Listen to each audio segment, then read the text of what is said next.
आपको ये जानकर हैरानी होगी कि लगातार 1.5-2 महीने से हिजाब को लेकर कर्नाटक में मुस्लिम बच्चियों को कॉलेज अटेंड नहीं करने दिया जा रहा है। इससे रिलेटेड हमने 1 महीना पहले भी एक वीडियो डाला था। उस वक्त उडुपी कर्नाटक से मामला सामने आया था। अब दोबारा हिजाब को लेकर कुंदापुर कर्नाटक से ये मामला सामने आया है। ये बातें आपको जाननी चाहिए। जहां जहां भी बीजेपी की सरकार है, ऐसी घटनाएं लगातार सामने आ रही है।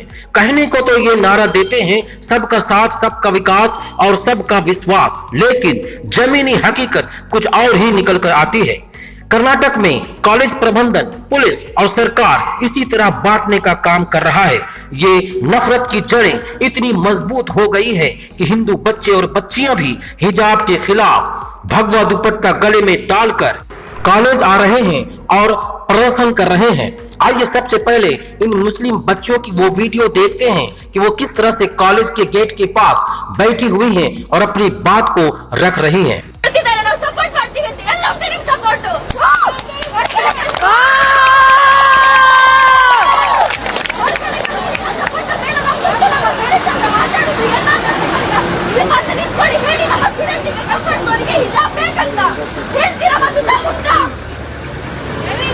All students are like family. We are family. This is our respect. Don't you remember what he said in the first day of college? Principal ನಮಗೆ ಅರೆಸ್ಟ್ ಕಳಿಸ್ತಾರೆ. ಗಾರ್ಡಿಯನ್ಸ್ ಬಂದು 1 hour ವೇಟ್ ಮಾಡ್ತಿದ್ದಾರೆ. ಅದು ಅವರಿಗೆ ಇಲ್ವಾ? ಓಕೆ ಸರಿ. ಅಲ್ಲಿ ಟ್ಯಾಕ್ಸ್ ಡೌನ್ ಆಯ್ತು. ಕರೆಂಟ್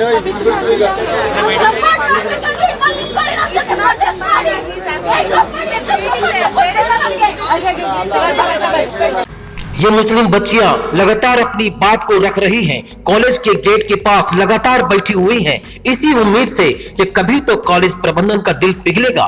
लेकिन ना तो कॉलेज प्रबंधन इन्हें कॉलेज में एंट्री दे रहे हैं, ना ही प्रशासन ही उन्हें सपोर्ट कर रहे हैं। इन बच्चियों को क्लास अटेंड करने से, इनके मौलिक अधिकार एजुकेशन लेने से सिर्फ इसलिए रोका जा रहा है क्योंकि ये हिजाब पहनती हैं। अफसोस की बात यह भी है कि इसी कॉलेज के कुछ छात्र और छात्राएं हिजाब के खिलाफ भगवा दुपट्टा गले में डालकर जय श्री राम का नारा लगाते हुए कॉलेज आ रहे हैं और कॉलेज प्रबंधन पर प्रेशर बनाए हुए हैं कि अगर हिजाब को कॉलेज में अनुमति मिली तो हम भी इसी तरह भगवा पहनकर कॉलेज आएंगे। आइए इस वीडियो को भी आप देख लीजिए।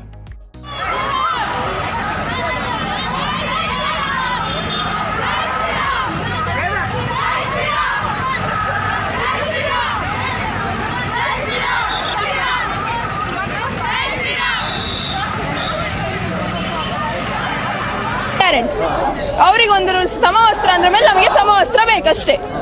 ನಮಗೆ ಸಮವಸ್ತ್ರ ಇದ್ರೆ ಮಾತ್ರ ನಾವು ಹೋಗ್ತೇವೆ. ಅವರಿಗೆ ಶಾಲಕ್ಕೆ ಅವರಿಗೆ ಬುರ್ಕ ಹಾಕ್ಲಿಕ್ಕೆ ಬಿಟ್ರೆ ನಾವು ಶಾಲಕ್ಕೆ ಕ್ಲಾಸಿಗೆ ಹೋಗ್ತೇವೆ ಅಷ್ಟೇ. ಸಮಾನತೆ ಸಮಾನತೆ ಬಿಡ್ತಿದ್ರು ನಾವು ಹೋಗ್ತೇವೆ. ನಮ್ಮ ಹಿಂದೂ ಧರ್ಮ ನಾವು ಹೋಗ್ತೇವೆ. ಉದ್ದೇಶ ಏನಿಲ್ಲ ಅವರ। आप अंदाजा लगाइए कि नफरत की बीज किस तरह आपके दिलो दिमाग पर कब्जा कर लिया है और ये बीज कॉलेज और स्कूलों तक पहुंच गया है। क्या कोई किसी पंजाबी शख्स पर यह सवाल खड़े कर सकता है कि वो दाढ़ी और पगड़ी चेहरे पर क्यों सजाता है?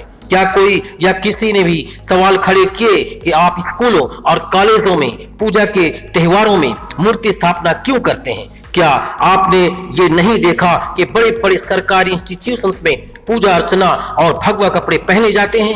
यहाँ तक कि पार्लियामेंट जैसी जगह भी अछूता नहीं है और मेरा मानना है कि सवाल खड़े भी नहीं होने चाहिए। हमारा संविधान सबको यह अधिकार देता है।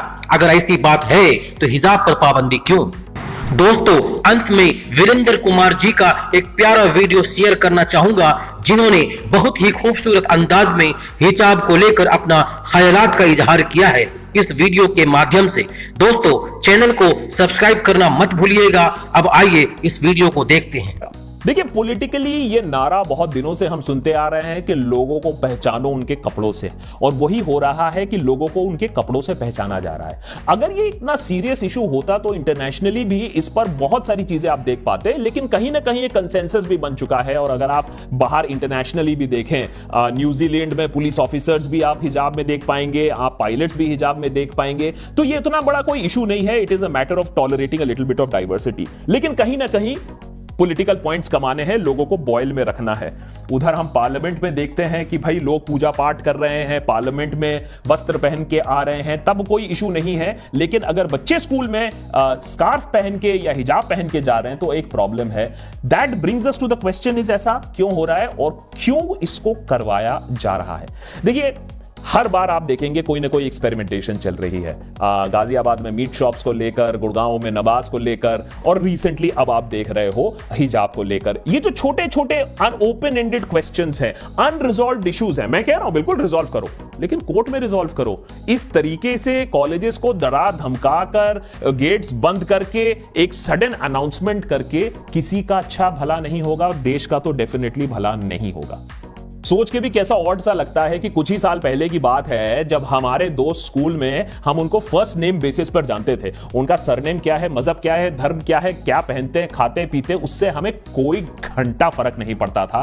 और अब हम इस हालत में आ गए हैं कि इस तरीके का सेग्रीगेशन, इस तरीके के डिवाइड स्कूल में हो रहा है, जहां स्कूल बच्चे एक दूसरे के साथ धर्म के इशू पर लड़ रहे हैं। पुराने जमाने के ब्रिटिश इंडिया के अंग्रेज अगर अभी जिंदा हो जाएंगे तो बोलेंगे, वाह बेटा, हमारे टाइम पे हम इतना डिवाइड नहीं कर पाए थे जितना तुम लोग यहां डिवाइड करके और बैठे हो। और यही एक सेंट्रल क्वेश्चन है कि इतना डिवीजन और इससे होगा क्या, इतना कुछ बखेड़ा से हो क्या रहा है और क्यों किया जा रहा है। ये अगर बात स्टूडेंट समझे, मां बाप समझे तो बहुत अच्छा होगा, क्योंकि ये किया इसलिए जा रहा है जिससे आप थोड़ा सा विचलित रहें, आप थोड़ा सा बिजी रहें, आपका दिमाग थोड़ा सा खोला हुआ रहे।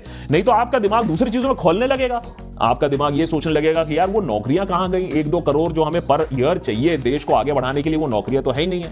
आपका दिमाग ये खोल जाएगा ये सोच के कि यार बांग्लादेश की पर कैपिटा जीडीपी हमसे आगे कैसे चली गई है, माने एक औसतन बांग्लादेशी हमसे अमीर है आज।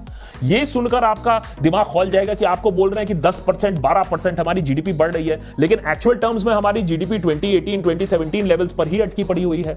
ये समझकर बात खोल जाएगा कि आज इंडिया में एक्सपर्टीज किस चीज की है, जहां पूरा दुनिया हमसे भीख मांगे कि हमारा प्रोडक्ट दो। ये सुनकर खोल जाएगा कि हम $100 बिलियन ऑफ इंपोर्ट्स कर रहे हैं चाइना से। तो इन सब चीजों से आपका दिमाग ना खोले, बिजी ना हो जाए और आप सवाल ना करने लगो, तो इसी चीज पे हिजाब पर सवाल हो गया क्योंकि आप खतरे पर हो। तो थोड़ा सा आप भी समझिए कि आपका दिमाग कितने बड़े खतरे में है, क्योंकि अगर इस सब कंट्रोवर्सी में इतना कुछ देखने और होने के बाद अगर आप पढ़ोगे तो इसका मतलब है या तो आप एक बहुत बड़े हो या तो आपका बहुत बड़ा बनाया जा रहा है। अब ये सवाल आप पर है कि आप हो या आपका बनाया जा रहा है, लेकिन दोनों ही बहुत बड़े वाले हो और बहुत बड़ा कट रहा है सबका। तो थोड़ा अपना कम कटवाइए और थोड़ा सा आवाज उठाइए कि देश के बारे में क्या हो रहा है। और आज सरस्वती पूजा के दिन अगर ऐसा कुछ देखने को मिलता है तो बहुत ही दुख लगता है, और इसीलिए थोड़ा सा आज सीरियस होकर आपसे ये चीजें शेयर करनी थी। Thanks for watching.